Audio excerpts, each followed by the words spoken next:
an anonymous founder in a yellow hard hat, created one of Solana's most contentious tokens of 2025. OR went from $10 to over $600, while everything else in the market was absolutely tanking. It even generated over $1 million in daily revenue, flipping Pump.fun. Then it crashed back down to earth. But here's the thing, something about it resonated, and peeling back the curtain reveals a really interesting reality with both the token and its passionate community. Let's talk about what actually happened here and where OR came from.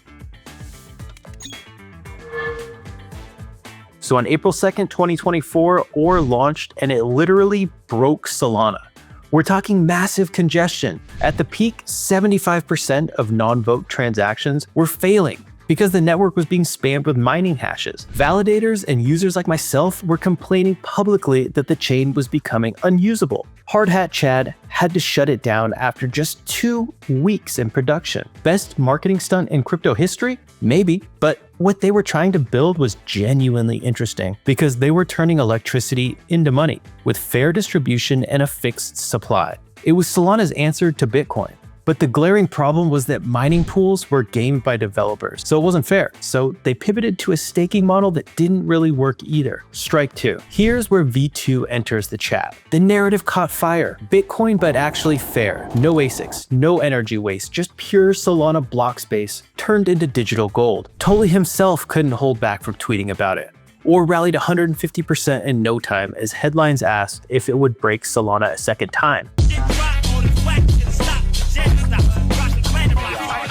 The community went absolutely insane, and miners and traders combined couldn't get enough of it. A cult of miners started to emerge as OR price went on a parabolic rally where it went 60x in a month. It crossed over $1 million in daily revenue, and it was the highest revenue protocol on Solana. But here's where we need to be honest. OR has dipped back down over 80% and was trading back under $100 recently. The boom turned into a bust, like most things in crypto often do, leaving anyone that bought into the pump underwater and of course questioning the actual point of it. The critics have a point. The V2 model is fundamentally negative expected value for users. You're betting SOL to maybe win OR. Miners calculate their odds of winning OR based on the current and future price of the token. So if that price goes down, their math is wrong and they lose out on their SOL. Over time, the house always wins in this scenario, much like a slot machine with a proof-of-work aesthetic. To be honest, I'm kind of stuck on this point here. The short-term gambling combined with long-term price speculation is just a lot of risk. If it works out,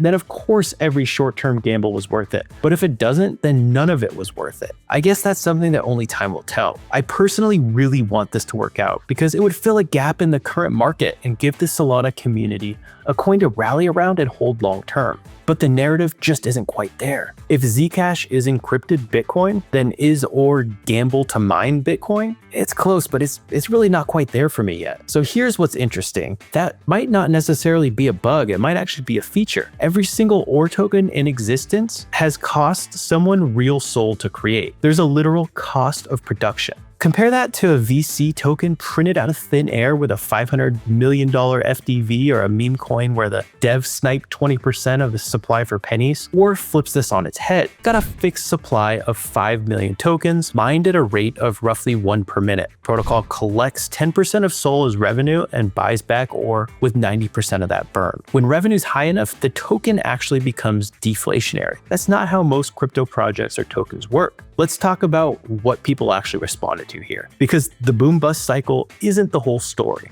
While all major tokens were dipping and meme coins were dying, what really caught me was the resurgence of tokens that had cypherpunk ideals.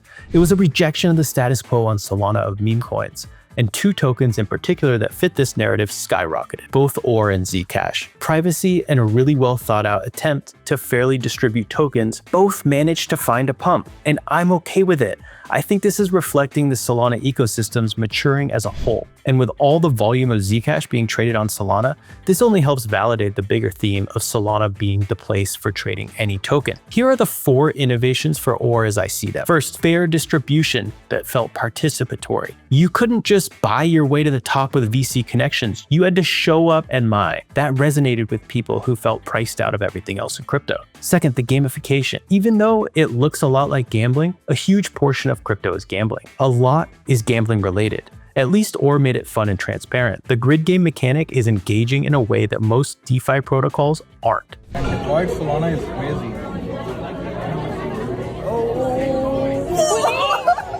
Third, the revenue. The revenue that comes from usage, not dumping on users. The protocol made 3.6 million in a week, and not by unlocking tokens, but by charging fees on actual activity. That's rare. And fourth, a genuine attempt to solve fair launch. The crypto industry has a massive problem with distributions. Insiders always win, or tried to build something different where showing up and participating matter more than having connections. Time will tell if they actually solve this. The fact remains that they tried something different. The question isn't whether the first iteration worked perfectly. The question is whether there's something here worth iterating on. So where does this leave us? Or broke Solana. It iterated on this and created a frenzy, and then the price crashed. The current model is, let's be honest, closer to gambling than mining, but it also generates real revenue, real usage, and real community engagement in a way most Solana projects haven't. If they can figure out how to balance the game theory, make it a genuinely competitive without purely extractive form, then the upside is massive. Solana needs a credibly neutral store of value, something that wasn't hoarded by insiders, something with actual distribution. Is Or that? Right now, it's pretty close. The boom-bust cycle still kind of suggests there's some work to be done, but the fact that it generated so much in daily revenue and got tens of thousands of people actively mining, and even secured a Solana mobile integration, that's signal through the noise. We shouldn't hold people back from going to the mines. Gamified mining or gambling, call it what you want. It's at the heart of a lot of successful crypto protocols. The question is whether Or sticks around and continues to dominate mindshare and grow its use cases. I don't think there's a solution for how to do this without having extreme price volatility and leaving some people holding underwater bag. We saw this with Bitcoin, and we will likely continue to see this with other innovative tokens and protocols. I don't know if the Or token is done dumping or where this all goes, but it sure looks like the manlets will keep mining and the hard hats will keep shipping. But this is a really interesting protocol and worth watching. As for me, I'm heading to the mines.